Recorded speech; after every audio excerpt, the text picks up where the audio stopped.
Hey everyone, welcome to Maybe God. Recently we've noticed a spike in brand new listeners, which is really exciting. If this is your first time listening, we created Maybe God 3 years ago to address the most difficult and profound questions that people often ask about God. But we wanted to do that with storytelling, instead of just with argumentation, as people are so prone to do. So be sure to follow or subscribe to Maybe God wherever you get your podcasts so that you'll know right away every time we drop a new episode. And if you would be so kind as to leave us a glowing review, especially on Apple Podcasts, we would really appreciate it. To find out more about Maybe God or to get to know our production team a little better, visit our website, maybegodpod.com. Okay, I can't wait for you to hear this new episode, so let's get started. So, we are in our first airport. You know what city we're in? No. We're in Pittsburgh. And how long do we have to wait until our plane gets here? I don't know. Like an hour and a half. So we have lots of planes to ride on, right, before we get to Uganda. Right. So this is the first one. We'll get on it in about an hour, and then we'll make another video. Is that it? Today on Maybe God, a powerful story about a family that set out to change a little girl's life, the shocking revelations that disrupted their journey, and how they chose to rectify a hidden injustice. Their story challenges all of our preconceptions about one of humanity's most pressing concerns, protecting the world's most vulnerable children and doing justice on their behalf. I'm indifferent. I don't believe in God. To the existence of God is not judging them. I don't have proof. I don't know how to pray. They're judging themselves. You know, where is God in all of this? This is my home. God exists. What does it say about God that he created the orgasm? I don't pledge allegiance to anything. I don't pray. Only to God. If there was a God, And I thought, I just have this understanding that life is hard. he could never love me after this. God is still good. You're listening to Maybe God. I'm Eric Huffman. 153 million. That's the number of orphans in the world today, according to UNICEF. Most of us would agree that this number is both staggering and unacceptable. Most Christians especially should find this number appalling, since in the Bible, God repeatedly commands believers to look after the orphans. Most of us would also agree that making more adoptions possible is the most obvious solution to the problem. But what if it's not that simple? What if, in many cases, international adoptions are unnecessary at best? And what if, in some parts of the world today, adoptions are unintentionally harming children? In preparation for this episode, we ran into several surprises, the biggest of which was that we didn't fully understand the meaning of the word orphan. I had no idea how most orphans across the world became orphans in the first place. I had a lot to learn, and my hunch is that we all do. That's why our team reached out to Jessica and Adam from Ohio. We met in college, Adam and I, and we've been together ever since.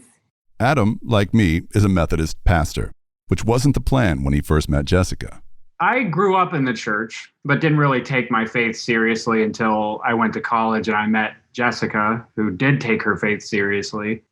And I wanted to keep dating her, so I started taking my faith seriously. They've been married almost 20 years now, and they have 2 boys and 2 girls. Their oldest is a senior in high school. In 2013, Jessica and Adam started thinking about adoption. We had this feeling and our understanding through just our life experiences that there were millions of children in the world that needed a family. So for us, it was really like we looked around at our home, our resources, and though we're not like wealthy, we knew we could afford to take care of another child. And we knew we had the love and support for another child. Was your faith a part of that decision at all? Generally speaking, do unto others as you would have them do unto you. If someone's hurting, you want to step in and you want to meet that need. And how did you go about the process of adopting? What path did you choose and why?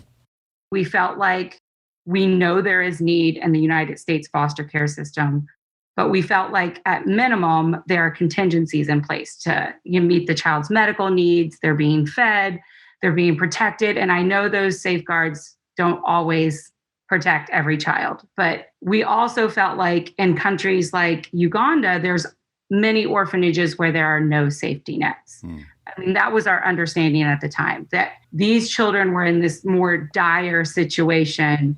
That was really the reason. It was just, where's the greatest need? Okay, well, let's go to where we feel that is. Well, and that's what we saw in our research, because Uganda's, about the size of Oklahoma. And in a country the size of Oklahoma, I think the number was 2.3 million orphans. When we heard orphan, we thought a child with no family, nowhere to go, literally no one to look after them, no hope, nothing.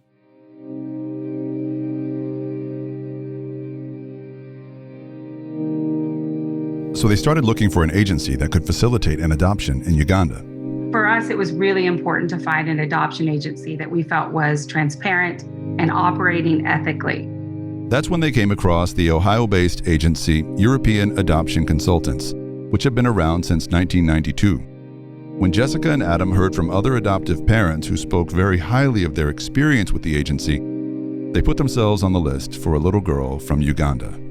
It was almost a year, I think, before we were matched with a child. Mm-hmm. And that just made no sense to me because, if there's 2.3 million orphans, what takes so long? We were matched initially with one child, and they sent us a picture. It was a little girl. She was standing beside a seated woman. So we just asked, who's this woman in the picture? And they freaked out, we weren't supposed to see that woman. I just assumed she worked at the orphanage.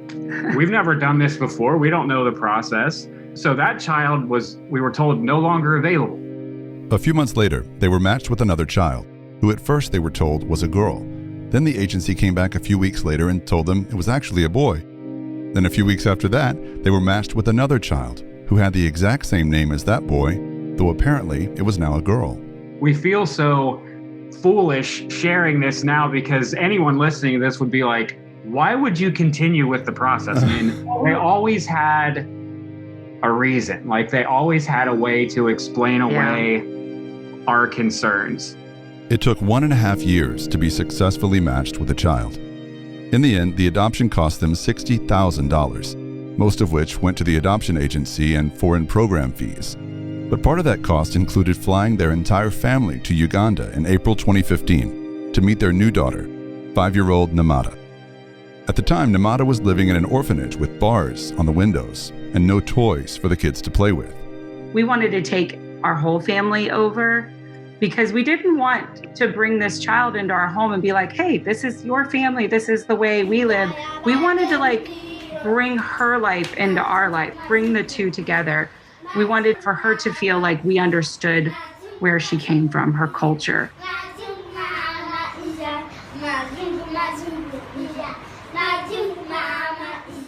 When we were in Uganda, we both started to realize that we didn't quite feel like our adoption agency was as transparent as we had believed before.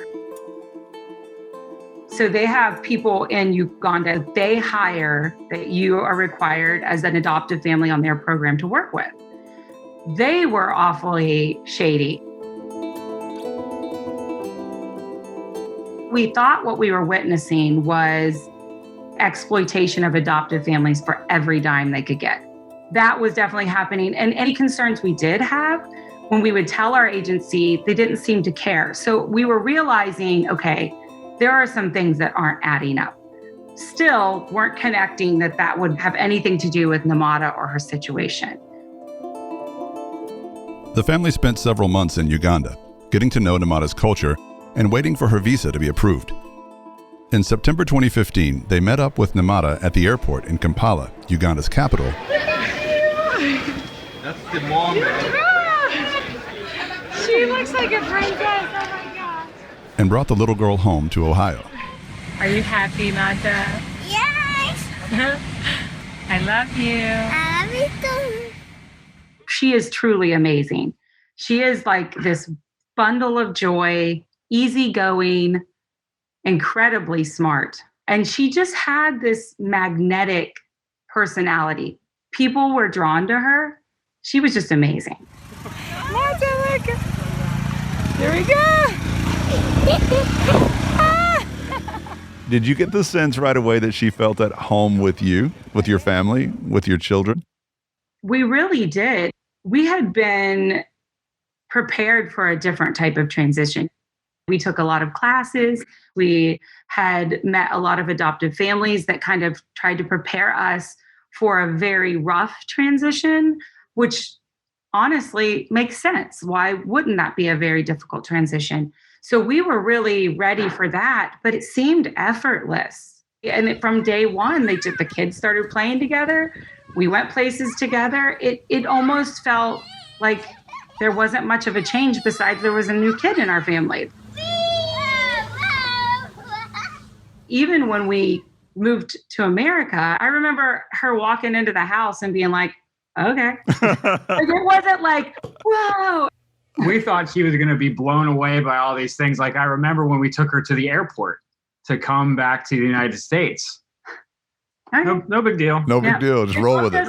That's cool. They bumped us up to first class, which we'd never done in our life. And we're all like giddy, and Mama's like, can I have another one of those ice cream things? Namada's English was extremely limited when she arrived in Ohio. So the first few months she lived with Jessica and Adam, they had to be creative with their communication. Even though we weren't communicating with words as much, we would still speak to each other. She would speak to me in her language. I would speak to her in English. And I understood some basic words from her language. So that was a barrier, but it didn't seem to cause frustration. I think the frustration that looking back is that maybe we didn't understand certain situations. We were viewing situations through the lens of what we had been told. And so maybe we missed some things because of that language barrier. Hen, bag, As Namada learned more and more English, the disturbing reality of her situation became clear. So at first it was little things like just her describing her life in Uganda. She was describing what seemed to us as a very normal and healthy home life. And then it was more things like siblings we didn't know existed. It sounded like a very large extended family that she loved and missed. We were just very confused. None of this matched what we were told. And then one of the big revelations was when she was talking about how she went to school every day. That was a big part of our paperwork. Had never attended school, had never had access to an education. And here she was telling us how her mom walked her to school every day. And it was one of her cherished memories, walking to school with her mom and her sister on her mom's back. My house would look like that. Your house used to look like that, but it doesn't look like that now. It didn't, that your mom changed it? Yeah. What Namada described of her life in a small village in Uganda did not line up with anything Jessica and Adam had been told by the adoption agency. According to the agency, Namada's father was deceased, and her mother had been seriously neglecting her. Jessica and Adam were led to believe that because she had no one else, Namada would remain in the orphanage indefinitely if they didn't adopt her. What are they doing here? Where? What is that picture of? She's cutting cloth. It looks like she's buying cloth to make clothes. No, Mom. She's making clothes. Oh. Then I think one of the most impactful revelations was when she very clearly stated that her mom deeply loved her and that she doesn't think she would have ever given her away. And I'm sitting there thinking all the things that we were told. And I'm thinking maybe this is a child's way of recreating things so that she can deal with it. We had never mentioned those things to Namada because we figured if she wanted to share them with us, she would come to us someday. And I'm really glad we did do that because those were all lies and really hurtful things. And that would have probably been pretty awful to impose that on Namada at such a young age. And for her to be like, wait, did that happen? So instead, in that moment, I just said, well, okay, so I guess I need to find out what happened. And she looked at me and she was so relieved. Jessica and Adam knew the first step to finding out the truth was tracking down Namada's mother. So they reached out to a friend that they had met in Uganda, a woman named Gladys, and asked her to take pictures of Namada to the little girl's village.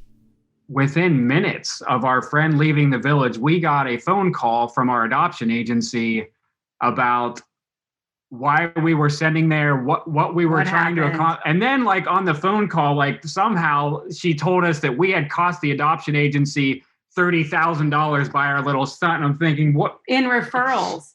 That was my first awakening to maybe doing something wrong by children. Because then I thought, wait a second, did she just say she lost $30,000 in referrals from that village? So does that mean they've got children in that village? How does that travel from this rural Ugandan village to wherever this person was located in the United States? Like, how does it travel like that to where she's on us immediately? Our trust in the agency was gone at that moment. Continually eroded and then ultimately vanished. Well, yeah, and you have to suddenly feel this pendulum swing in your heart. Suddenly, maybe you're not the heroes or even protagonists in this story. So maybe you've been duped into playing a sinister role in someone's life, someone you care about. Yes. That's shocking. So Jessica, tell me how that hit you to realize that this little girl has a mother who loves her and wants her back. At that point, I still hadn't heard from Namata's mother. So for me, I still wasn't sure what the truth was, what the whole story was. But as a mother, I could not stop thinking, oh no, what if? What did we participate in? Or was this something even more confusing? Like, did Namata's mom want to get her to America for an education? We just weren't sure. And even that, what is the underlying problem in that scenario with what we've done and the harm done to this child through just losing everyone and everything that was familiar to her? Part of us was just like, so is this what intercountry adoption is? Like, we're just buying other people's children? Like, is that all we're doing here? Because it doesn't seem like we're helping anyone. It actually seems like we're inflicting harm. We're not doing any good here. That's when Jessica and Adam launched their own investigation. I knew I couldn't contact our adoption agency, so I contacted the State Department, the FBI, contacted the Ugandan authorities, and amazingly, the Ugandan side, they launched their own investigation right away. Their investigation came back and told us all of our paperwork was fraudulent. So now we have an adoption agency we don't trust, a child telling us about a family she's missing deeply, and fraudulent paperwork. But we still don't have word from Namata's mother. But we were thinking, how do we get to her? Yeah. We tried to just open that door, and we realize now our adoption agency has arms in her village. So once again, they enlisted the help of Gladys, their friend in Uganda, who went back to Namata's village and asked her mother if she'd be willing to speak with Namata on a video call. This would mean secretly leaving the village so that no one from the adoption agency would ever know about it. Why are you so excited, Mata? Because I get to talk to my mom. What are you going to say to her? We get a call back from our friend Gladys, and she's like, she's elated. She cannot wait to see Namata. You want to go home? Yeah. So we made sure that there was a person from the Ministry of Gender in Uganda present for that Skype call to document it. We had enlisted an organization on the ground there in Uganda that had some experience with corruption and adoption. And then we had our friend Gladys there as well. And that was the day we really learned the entire story, that her mom had been tricked. Hello.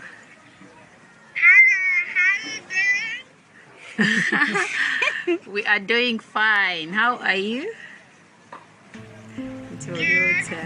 Yandy. When Namata heard her mother say that she was tricked and that she would never have given her away, I mean, she loved us, but we have never seen that look of love on her face before. It was like a joy. I can't even describe it.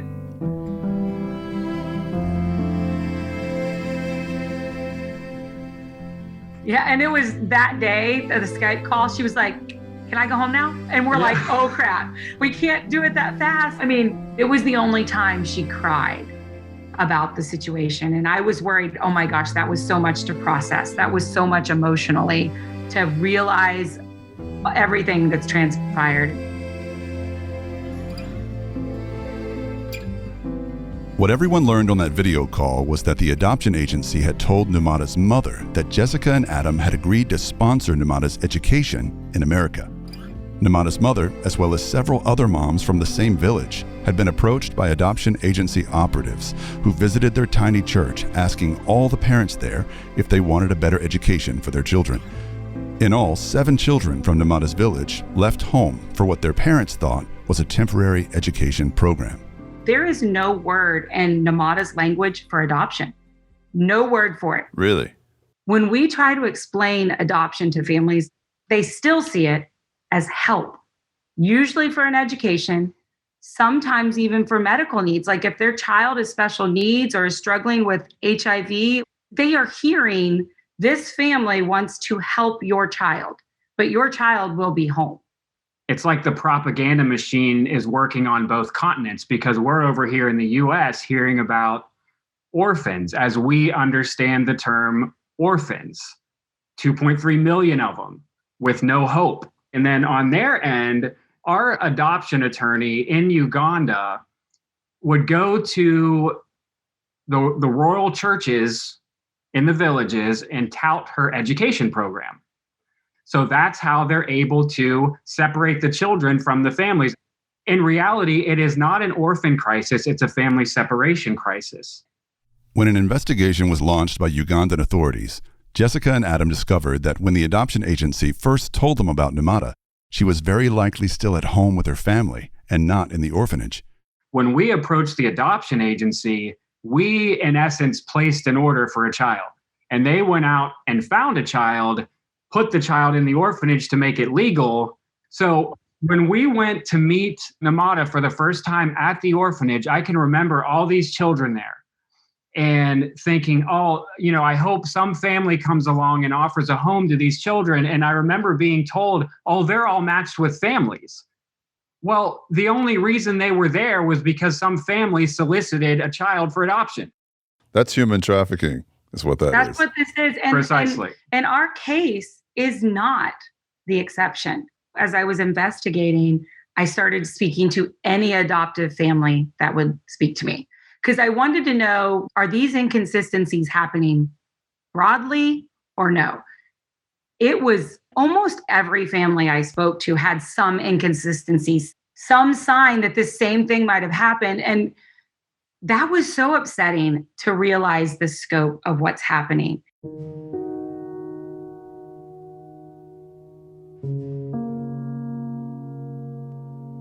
So I hate to even ask this question, but was there a time when Mata's mom was told that her daughter was gone?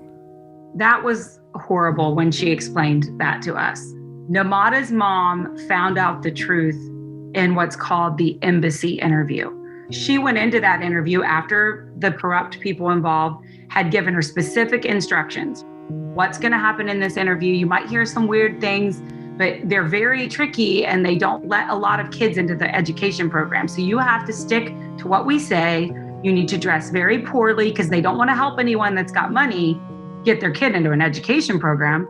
And it was in that interview, the interviewer said, I need you to understand you're never going to see your child again. And she froze. She thought to herself in that moment, did I just go through all of this to give away my child?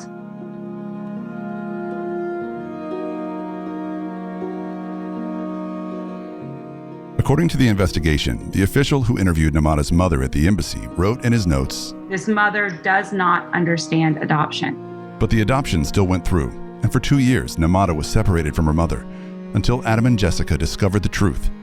Right away, they knew the only way to correct this awful injustice was to bring Numata home to her mother.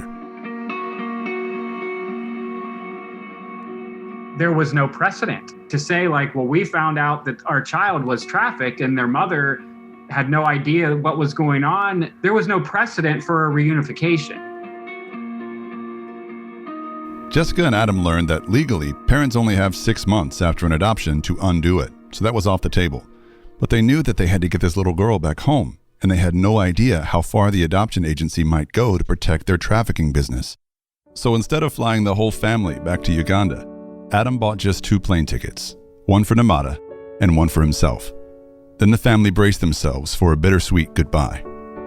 We spoke to the other kids, and I know how bad this hurts, but we have to kind of minimize that hurt so that we're not putting on Namada that pain. She should have never even been in this situation. So we really worked hard in those last days to not let those emotions go too wild so that she didn't all of a sudden go, wait, oh no, am I doing something wrong? Should I feel sad wanting to go home? And now I feel guilt that I'm leaving you. I didn't want that. And it really was like this joyful goodbye. And as soon as the door closed, it was not so much joy. So Mara, what's today? I'm going home. Are you excited? Yeah. Are you going to Uganda? Yeah. What's the first thing you're going to do when you see your mom? Hug her. Aw. I was going to take her right up to her mother's arms and see the whole thing through. And I know with you being a United Methodist pastor, you're very familiar with the story of the prodigal son, where the father thinks he's lost his son forever and will never see him again. I literally got to see that play out when she grabbed her daughter. I love her. And wept and laughed, disappeared into the house. I mean, I can't even, it was holy ground. It was holy ground. It was God's justice unfolding right before my eyes. Wow.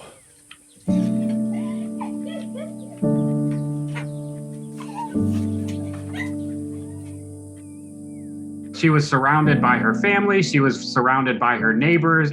And I was kind of an afterthought. And it was always this bittersweet thing because we loved her, obviously, but this was wrong. And I remember standing there thinking, like, she shouldn't even know I exist. None of this should have happened. So am I sad? Yes. But is she right where she belongs? Absolutely. No doubt. No question.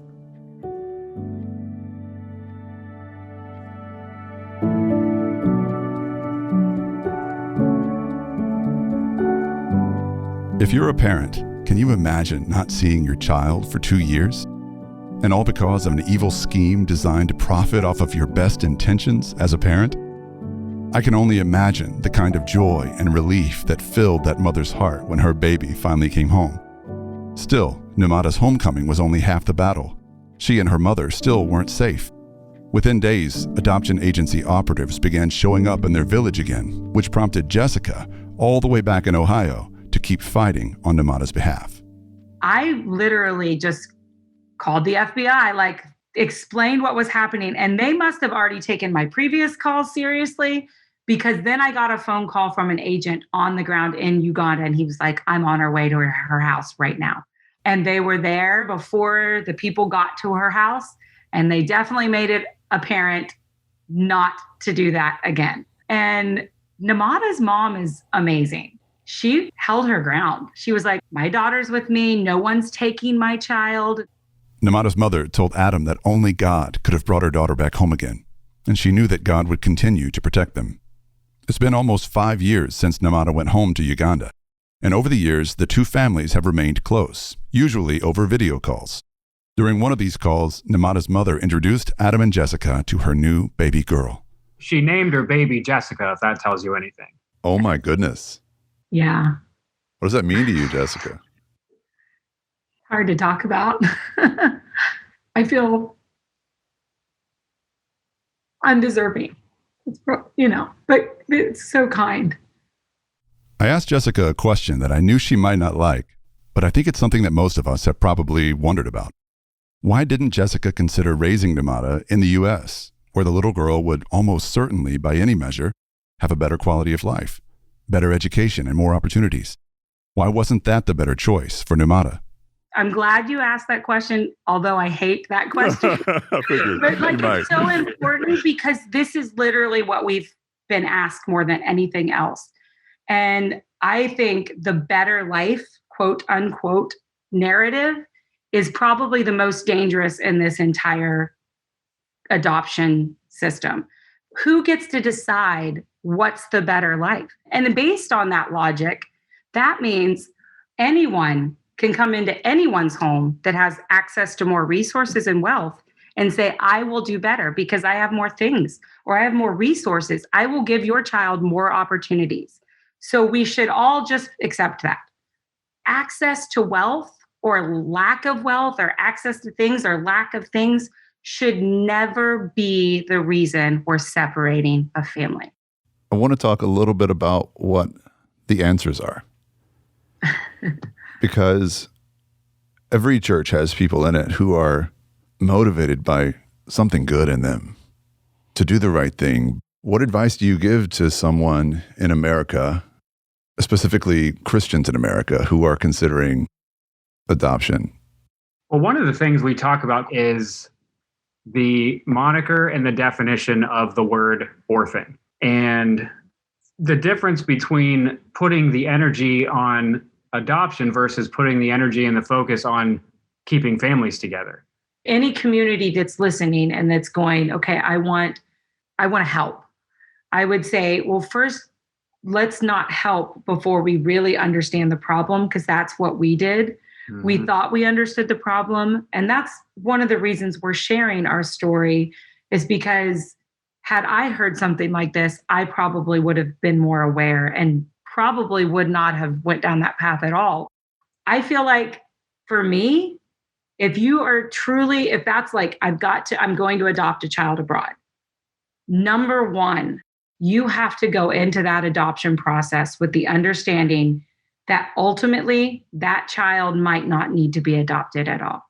We should be able to trust the people facilitating adoptions, but what we've learned is that you can't.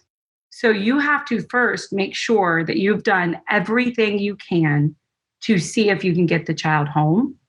And then I say second to that, has anyone done everything they can to get the child in a family where they don't lose their culture? And then finally, if adoption truly is the last resort and you feel like you should do this, I think we have to let go of those, I call it like fairy tale adoptions, because if you think about it, even if a child lost their parents, do you think replacing those parents is going to solve that pain and loss? No. I think we often look at adoption as a solution. And when we do that, we look at it like that, like adoption solves the loss, but it doesn't. Adoption is a commitment to be with that child, to support that child, to advocate for that child as they carry that heartache and loss for the rest of their lives. And also not put unrealistic expectations upon the child to fulfill some need that I might have, or to expect them to be grateful and appreciative when their life was decimated. Yeah. Over the past 2 decades, the number of Ugandan children in institutional care has surged. And according to the Ugandan government, 4 out of 5 of these so-called orphans have at least one living parent. Unregulated orphanages have become big business. Through websites and Facebook campaigns, they recruit well-meaning people around the world to sponsor children. These for-profit institutions, many of which are unlicensed, pull in nearly $250 million a year from international donors. And it's not uncommon for the kids to be neglected or even abused in these overcrowded facilities. After their reunion, Numata's mother shared their story with Ugandan authorities with the hopes of putting an end to this family separation crisis once and for all. And in 2016, Uganda started cracking down and better regulating the growing orphan industry. They claim to have closed 500 unlicensed orphanages in the past 5 years. As for the adoption agency that facilitated Numata's adoption, they've been shut down as well by the State Department. Today, Adam and Jessica are also working to be part of the solution. In addition to sharing their story, Jessica has sought to bring healing to adoptees from Uganda and their biological families through an organization that she created called Kugata. It means in the Lugandan language, bringing together. And our whole goal is to bring together families for the adopted person. So the adopted person is the focus, and we want to help adoptive families find biological relatives in Uganda, and vice versa. Biological relatives find their adopted child, niece, nephew, grandchild in America. And it's difficult to bridge that gap. There's been misunderstandings, mistruths, but for that child to know the truth behind their adoption and to know their family, those are good things. And if they want that, if they're driven to find answers, we should support that. So that's really what Hugada stemmed from, a desire to keep helping in any way I could. As I listened to Adam and Jessica, I was in awe of their courage and conviction. I hope that if I'm ever faced with a situation like theirs, in which the right thing to do is also the hardest thing to do, that I'll be half as courageous as they've been. I'm so grateful that they chose to share their story with us. As hard as it must be for them to relive it, theirs is a story that needs to be told, because it's the truth. And truth, even a hard truth like this one, can set us free.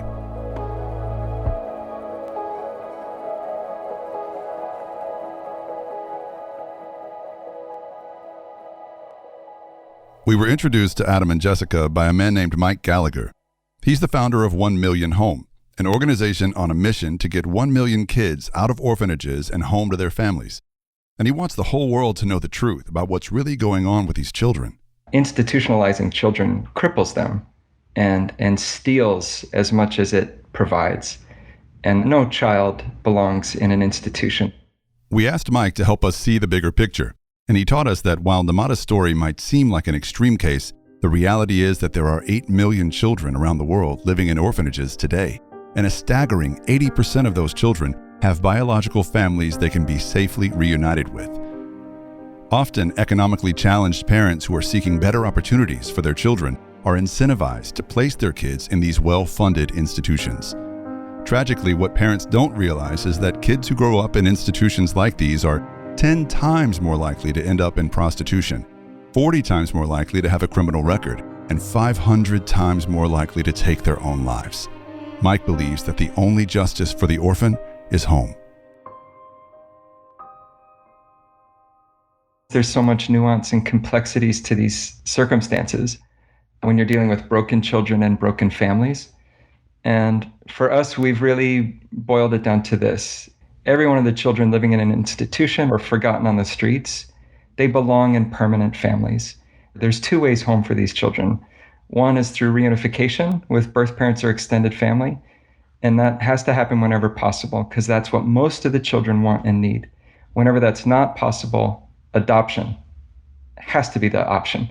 Permanent family for every one of these children. Reunited when possible, adopted when necessary, but always family. And so even biblically, when you look at where children belong, God sets the lonely in families. God doesn't set the lonely in temporary families. God doesn't set the lonely in institutions or on the streets. He sets the lonely in family. Mike's journey helping children without families started over a decade ago when he and his wife Mandy adopted a little girl with special needs who'd been abandoned by her parents. This is so fun, Mommy. The warnings were so dire for her. They said she may have brain damage. She could be paralyzed below the waist.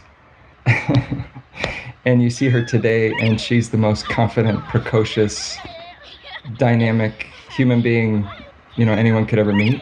On your mark, get set, go. Go! You're too fast.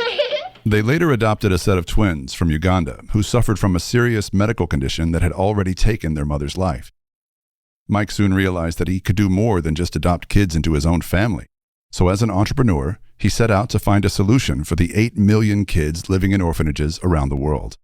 His quest opened his eyes to the magnitude of the child separation crisis, and Mike was totally shocked when he learned that there are 100 million kids living on the streets without any adult supervision or care.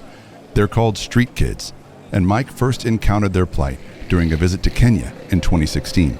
And the first thing I did when I arrived was attend a funeral of a street kid, a boy named John who was living on the streets and ultimately died because of life on the streets. And it was one of the most marking experiences of my life to see the fate of what happens for children living outside of parental care, living outside of any care, was so devastating and haunting. In that same visit, Mike was introduced to Agape Children's Ministry, an organization that was founded in Kisumu, Kenya, when a traditional orphanage discovered that most of their kids had local families to go home to. Desperate to open up beds in their facility, which was well over capacity, they began to reunify kids with their biological families, and they even went the extra mile to equip and empower families to nurture and provide for their children. They had transformed the situation of an entire district because they were finding families for every one of the kids they took in. And it started with hundreds of kids and it turned into thousands of kids. And as the kids were getting home, they were able to take in more and more children to the point where the street children population in their district was dropping and staying down. It was absolutely breathtaking. And we wanted to do everything we could to help multiply this ministry, to help as many other organizations as possible to implement the kind of changes that they had implemented. Over the past 10 years, well-meaning donors have given around $54 billion to care for orphans around the world, and much of that money has been used to build and operate orphanages. Research shows that sustaining a child in an orphanage costs around $3,000 a year, but Mike is quick to point out that it only takes a fraction of that, as little as $250 a year, to get a child home and their family strengthened. Over the years, my wife and I have personally contributed thousands of dollars to various orphanage projects around the world, and the churches that we've led have given thousands more. So it probably goes without saying that when I realized that all this time we may have been contributing to some twisted child trafficking scheme, it felt like a serious gut punch. I didn't want to believe that I had somehow been complicit in millions of family separations, but it's the truth. Coming to terms with this truth has allowed me to see things as they really are. And look, it's a really good and hopeful sign that so many people have given so much money to help orphans around the world. And we should still encourage each other to be as generous as possible. But whenever we give, we should also be careful to support organizations that focus on reuniting families first and adoption second. As followers of Jesus, we have to have eyes of redemption, hearts of redemption. And when we're living in an age of so much animosity and division and distraction, and where things can just be canceled or defunded without eyes towards redeeming the situation, we're going to miss it. I mean, the prevailing winds drew Christians at scale to fund orphanages all over the world, and in many cases separate children from families that they belonged in with that prevailing wind. And if now the prevailing wind is to suddenly just stop funding it and cut off funding and shut down these institutions, we're going to miss the chance to actually be part of getting those kids healed and home. And we're going to miss the chance to actually use that incredible global infrastructure to help far greater populations of children. We have to have eyes of redemption, innovation, making right on areas where maybe we got it wrong to begin with. We're going to keep contending for the best interests of these children. It's natural to feel demoralized when you learn that the things you thought were helping have actually caused more harm than good. It's really easy to just throw up your hands and walk away. But imagine if we decided to let this truth set us free to be even more generous, so that more kids can get home where they belong. To support Mike and his efforts, visit 1millionhome.com, the number 1millionhome.com.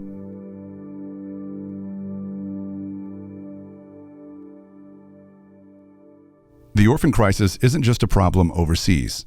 There are hundreds of thousands of children without permanent homes here in the U.S. We just call them by a different name, foster children. And the hard truth is that most of us still have so much to learn about these kids and how best to help them. This is Brian Mavis, president of America's Kids Belong. This story actually begins in my wife's heart. And when she was 16, her youth group went on a missions trip into Mexico. That's when Brian's wife, Julie, visited her first orphanage. She was just watching these kids and her heart broke. And she says that she heard an inaudible but a deep impression, the voice of God. And it was 3 words: care for orphans. And so at 16, she had a real clear purpose in her life that's what she was supposed to do. 2 years into their marriage, the young couple moved to Honduras, where Julie worked at an orphanage for children that had been abandoned by their families. And the reason they were abandoned is because the kids were all dying of cancer. And then we moved back to the States, had our own daughters. Everything looked great, living the American dream, living in Southern California. And she felt utterly lost. How am I supposed to live my purpose? And really was floundering. That's when Julie asked herself an important question. Where are the orphans in the U.S.? This question led her to explore the American foster care system. So we started going to an orientation and talking to some people who are foster parents and like, why are kids in foster care? And they said, well, the kids are in care because of things that happened to them, that they were either abandoned, abused, or neglected. Parents are normally struggling with an extreme addiction. They might be in jail or prison. There might be prostitution, those kinds of things. And hearing this, a light bulb went off in her head. She realized, oh, foster care isn't my plan B. It's still plan A. There are kids in America like kids around the world. We just call them different words. Brian and Julie became foster parents in 2005, first to a baby who was born with a drug addiction. They brought him home from the hospital, and for 9 months, as they cared for him, they also worked with his biological parents in hopes of a successful reunification. But their hopes were dashed one day when they received an urgent call from the caseworker. The caseworker said, this baby needs a new family, adoptive family, and would you be open to that? And we loved him, but we had been working hard with these parents. And my wife asked another key question. She asked, what would happen to him if we said no to adopting him? And the caseworker said, oh, well, he'll be fine. There's a line of people waiting for the babies, the infants. And then she said, I just wish there was a line for all the other kids. There's like 800 kids in Colorado who need adopting, but nobody really wants them because they're not babies. They come with siblings. And so my wife was just like, somebody's got to do something. This is unjust. They decided not to adopt that baby boy, but instead to continue fostering children who were the most difficult to place. In 2007, a single conversation at his church changed Brian's life forever. I'm on staff at a church, and my role is community transformation. And I get a call from child welfare, and child welfare asked, hey, can I meet with you to talk about child welfare in our county? I said, sure. So a few days later, this woman named Cindy came. First thing she said to me was, thanks for meeting with me. I've been trying to meet with a pastor for 3 years. You're the first one to say yes. And so I apologize that had been her experience with us. And she said, Brian, I really just came here to tell you one thing. In the 27-year history of child welfare in our county, we have never had one day, not one single day, where kids weren't waiting for families to take care of them. She said, I have a challenge for you. Help me change who waits. Help me recruit so many grown-ups who will step up that they're on the waiting list, not the kids. So my wife had her 3-word challenge of care for orphans, and this 3-word challenge, change who waits, changed my life. I really sensed at that moment that this was a call from beyond Cindy. It was from God. And I said yes. And a year later, we helped them fulfill that goal. It started with only one county in Colorado and quickly grew from there. Over the next few years, the Mavises partnered with the state to make high-quality videos introducing foster children to prospective parents. Then Brian and Julie started sharing these videos at churches all over the state with a challenge to respond. The response was immediate and overwhelming. Within just a few years, thanks to the Mavises and other collaborating organizations, the number of children available for adoption in Colorado dropped from 800 to just 280, and that number has remained about the same ever since. Today, America's Kids Belong is working with several states to ensure that every child finds a loving home by recruiting more foster and adoptive families, engaging wraparound support for at-risk foster and adoptive families along the way, and helping youth who have aged out of the system without a family to reach their fullest potential. Brian is the first to admit that becoming a foster family isn't easy. Caring for traumatized children requires a whole new set of parenting tools and often includes working with the child's biological family to help create the best possible outcome for the child. I think for my wife and I, we just decided as the adults, it was up to us to take a risk for kids who are at risk, and that we'd rather live a life of purpose than a life of pleasure. And so it was just kind of these deliberate decisions. A life of purpose rather than pleasure. A life of purpose rather than pleasure. These words are like smelling salts for the soul. Deciding to become a foster family wasn't just a wake-up call for Brian and Julie, but for their biological children as well. If you ask my daughters, what was it like growing up being a foster sibling?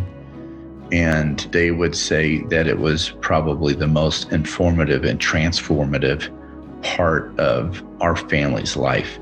This was a deliberate parenting decision. It was like, we kind of live in a bubble of a life of middle-class prosperity, and we need our kids to be exposed to kids who don't have that, who have had pain, and we need to expose our kids to what it's like to be a family that's trying to heal. I've heard a lot of families tell me that they could never foster because they can't imagine the pain of saying goodbye to a child they've grown to love as their own. We've gone through it many times. And in fact, the hardest my girls have ever seen me cry was giving a boy back to his, in this case, grandparents. After kind of the handoff, got into our car, and I just started sobbing. That was years and years and years ago. It still gets me. But our girls, every time, were the first ones to tell us, let's do it again. So it's another lesson in life of you can love and not have to possess.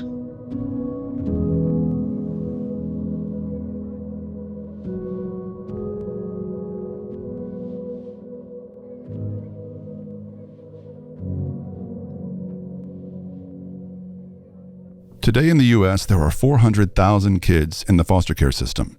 300,000 of them are on a path toward reunification with their biological families. If not a parent, then a relative who can love and care for them. Brian admits that we tend to be overly focused on adoption, and we might need to rethink how we help foster children and their families. When churches really started getting involved in this issue, we were kind of adoption focused. Let's focus on the kids who need adopting. And sometimes this whole space can be romanticized, and it's tough. You're inviting, trauma into your heart and home, and you're acting as a healer. And some of these parents, they had their own trauma. Many of them were in foster care themselves. They're struggling with addiction. And if the church or the community would come around those parents love their kids. They just haven't been equipped. If you said, give them hope, you can do this, we're here for you, we want to see you succeed. And that child's rooting for their parents.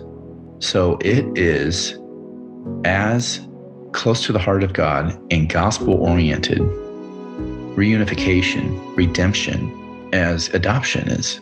And Christians need to have this better holistic view of the whole thing. Adoption can be a beautiful thing. Redemption and reunification also can be a beautiful thing. In fact, I was just with a woman a few days ago who grew up in foster care. She lost her children to foster care, and then she met the foster parents. The foster parents said, we're rooting for you.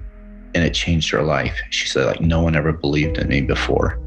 And so along the way, she found a guy that was decent to her, and she's married, and she has her kids back, and she's in relationship with this foster family who's still there for her. And my wife had this great line to this mom. She said, I want you to know we're not here to take your child. We're here to take care of him until you can. So the attitude is, let's put the kid first. Let's do whatever is best for the kid.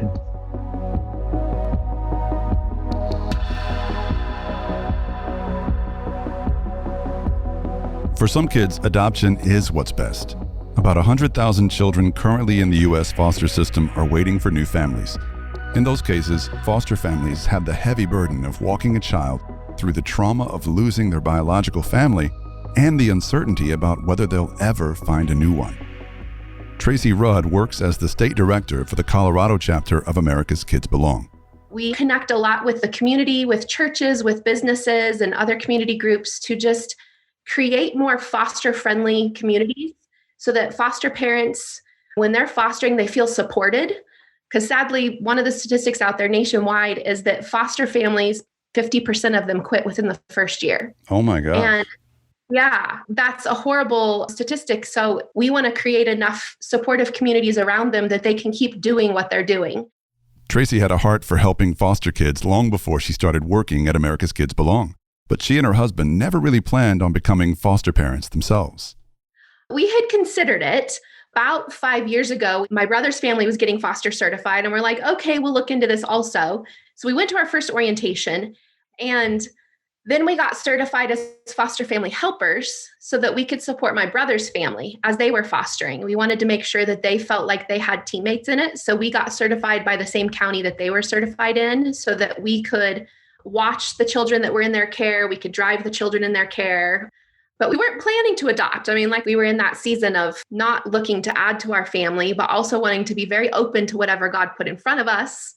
Almost exactly 1 year ago, God put someone in front of Tracee, a 6-foot-tall, 14-year-old boy named Nathan. He'd been in foster care for 3 years when he walked into a video shoot featuring foster children in need of permanent homes. It was the first I Belong Project video shoot that I was directing.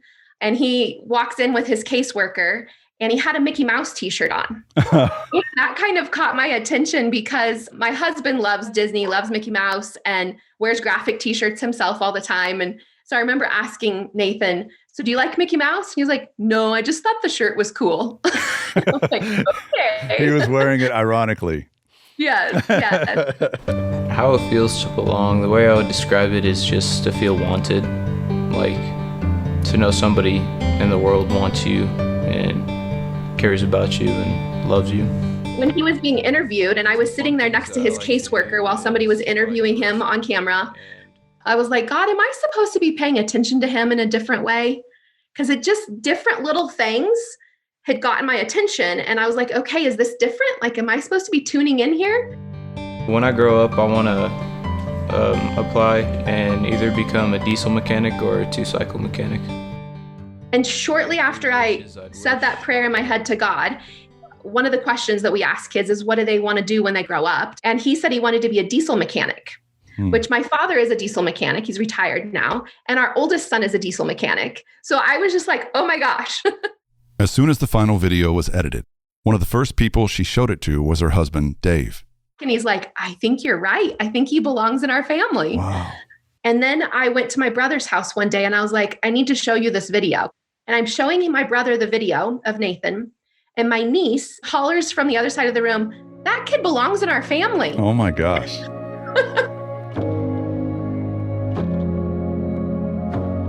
On Mother's Day of 2020, Nathan moved in with Tracee and Dave. Moving day marked the end of his long journey in foster care. Nathan had lived in 5 different homes since age 11 when he first entered the foster care system. His mother was a drug addict who was often too high to care for her kids. He's actually the oldest of 6 kids, and they had just kind of lived a vagabond life. From an early age, Nathan was the one who stepped up to care for his younger siblings, changing their diapers and feeding them whatever food he could find around the house. Tracee suspects that when the babies were neglected by their mother, young Nathan stepped up to keep them alive.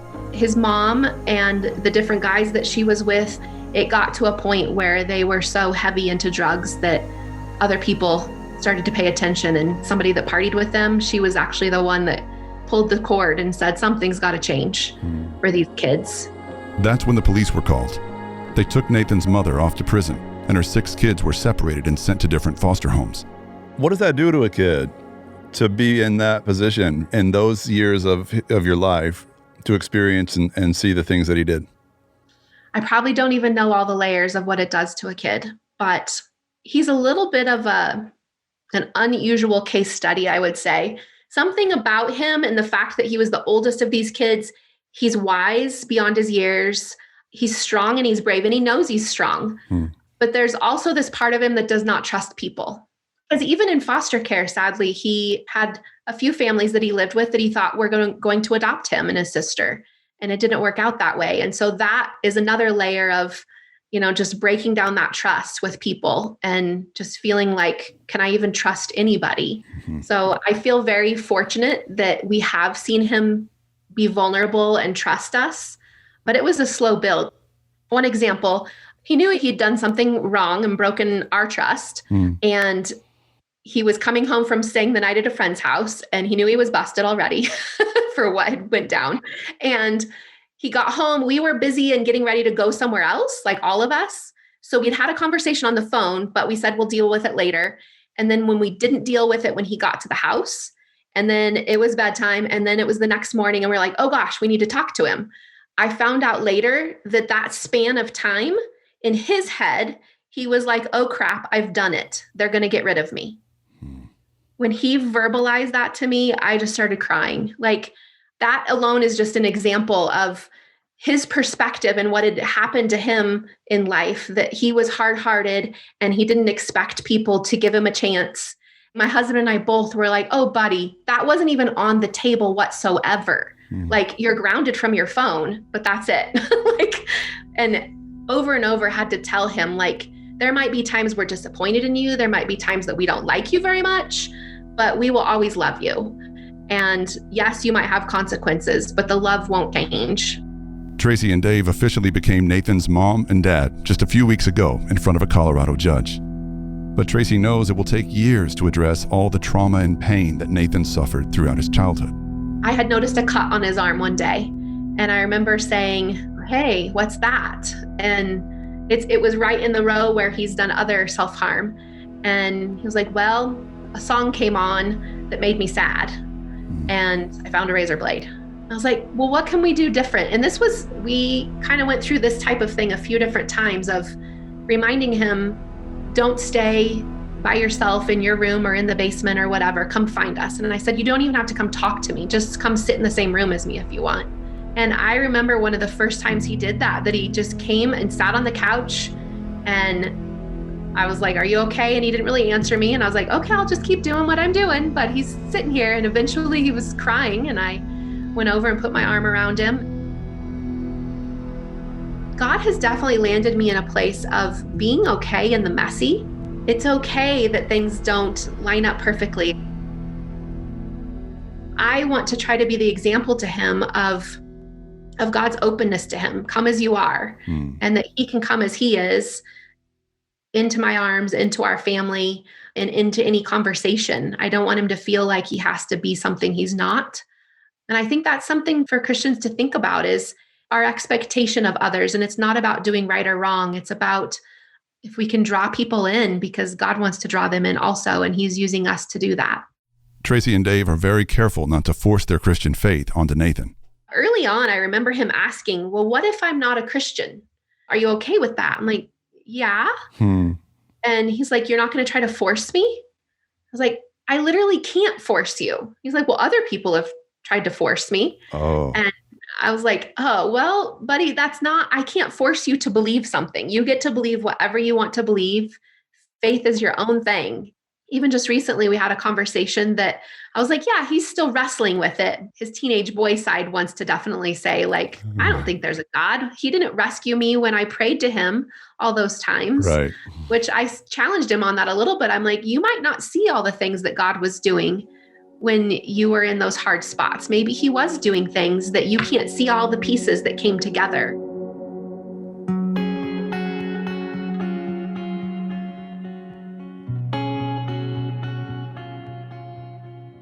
It's easy to call people like Tracee and Dave heroes, but from the Christian perspective, taking care of vulnerable children isn't heroic, but natural. Throughout the Bible, God is extremely protective of vulnerable children. And the Bible also says that we are made in God's image, so our hearts are copies of His. So it follows that caring for orphans will come naturally to us. People who choose to foster and adopt are simply doing what God made all of us to do. That's why Brian Mavis from America's Kids Belong is so quick to point out that parents aren't the heroes, but the helpers. The real heroes are the kids who overcome so much trauma and pain, and still, to the best of their ability, they open their little hearts again to love and be loved by a family. And in taking such a courageous risk, these kids show their foster and adoptive parents a better way of seeing the world. I remember signing his birthday card. I started to sign it Tracee, because for my big kids, I don't sign it mom, I sign it Tracee. I'm not their mom. And I signed it Tracee, and then I crossed it out and I put mom. And then below that I put, by the way, that is the first time I've ever referred to myself as mom. And I remember him opening it and reading the card, and he looked up at me like with this startled face almost, like, oh my, when he got to that part, and then he grinned real big.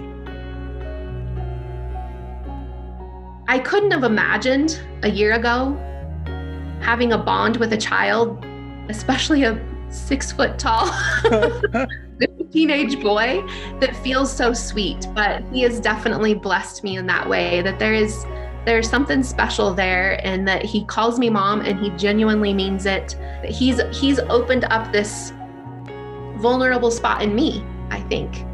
His vulnerability opened up a vulnerable spot in me of that I had kind of shelved the thought of ever being called mom, and I am called mom. He bought me a necklace for Christmas that says mom. Oh, gosh. It's like he adopted you into motherhood. Yes, totally. Totally. Pretty special. Wow. If Tracee hadn't met Nathan last March, he could have very easily aged out of the foster system without a permanent family. That's what happens to about 26,000 kids every year in America, because teenagers are the most difficult to place for adoption.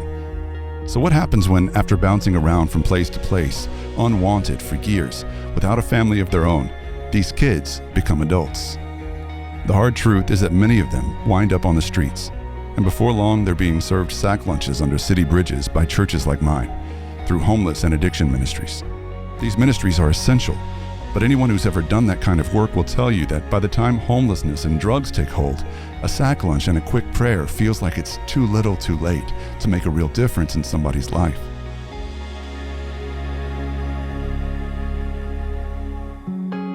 Wouldn't it be smart if we could go upstream and help these kids not need those things? Because the kids in foster care who age out, disconnected the family, are the most vulnerable group in the United States to be trafficked sexually. They are 3 times more likely than their peers to commit suicide. And they struggle with addiction. Half of them don't graduate from high school. They're 2.5 times more likely to suffer with PTSD than a military combat veteran. These kids are also the most likely to lose their own children to the foster care system, repeating the cycle.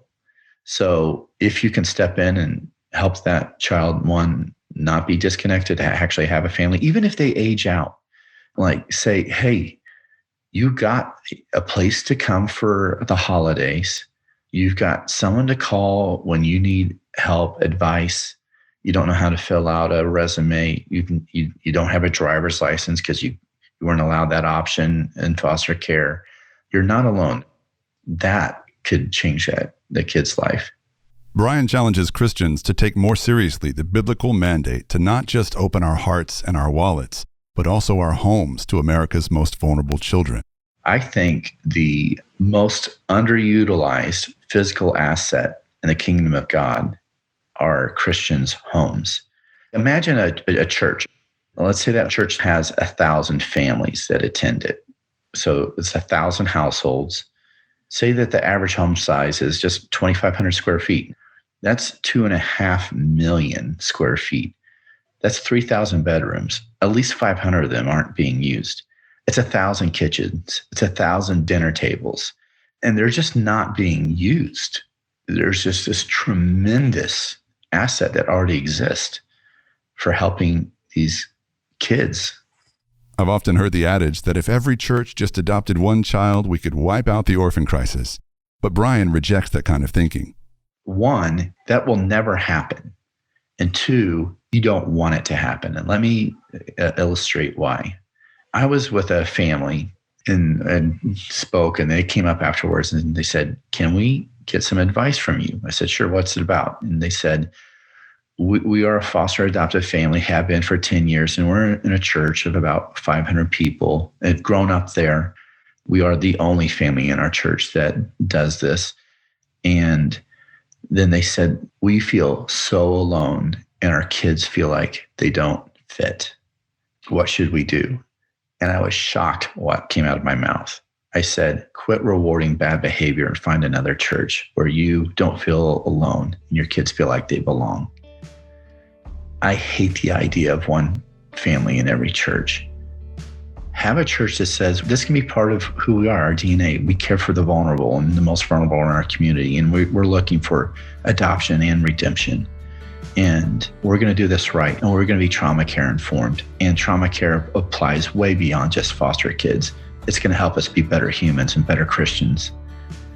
And we believe that these kids need the church, but we also believe with equal passion that the church needs these kids.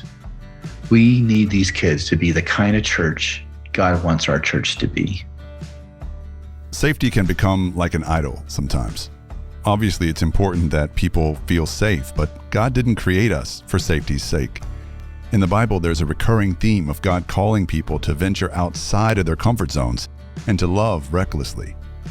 Too often, when faced with a massive challenge like the orphan crisis that exists right here in the U.S., we can choose our own safety instead of assuming the risks of loving vulnerable and traumatized children well.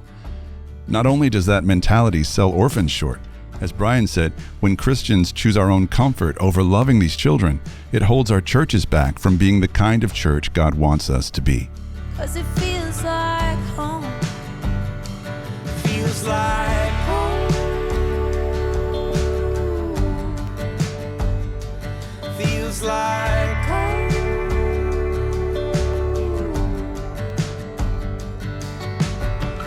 In January 2019, there were 29,927 children in foster care in the state of Texas, and 3,378 children waiting for adoptive families. Not everyone is called or equipped to become a foster parent right away. But there are things that we can all do to make a difference in a child's life. If after listening to this episode you're feeling inspired to help, but you just don't know where to begin, I recommend encouraging your church or your business to partner with America's Kids Belong. That's what we're planning to do at my church, The Story, to raise up and support foster families in our community. You can find more information at americaskidsbelong.org. If you already know a foster family in your own community, I encourage you to reach out and ask them how you can help. Maybe offer to cook them some meals or assist them with carpooling or even financially help them out. This isn't a job that one family should have to do alone. And if you're feeling compelled to make a difference overseas, I encourage you to connect with Mike Gallagher's organization, 1 Million Home, at the1millionhome.com to find out how you can make a difference in child's lives across the globe. This might be the most important episode we've ever produced at Maybe God. So I want to thank all of our guests who contributed to this episode, but I also want to thank all of you for listening. I pray that by choosing lives of purpose rather than just pleasure, one day this orphan crisis will be history. 'Cause it feels like home. Feels like home. This episode of Maybe God was produced by Julie Mirle-Courtois, Andrea Gentle, and Eric and Giovanna Huffman. The talented editors are Shannon Steffen and J.R. Chappell, and our social media guru is Kat Bruff. For more information about Maybe God and to connect with us online, head to maybegodpod.com today. Feels like home. Feels like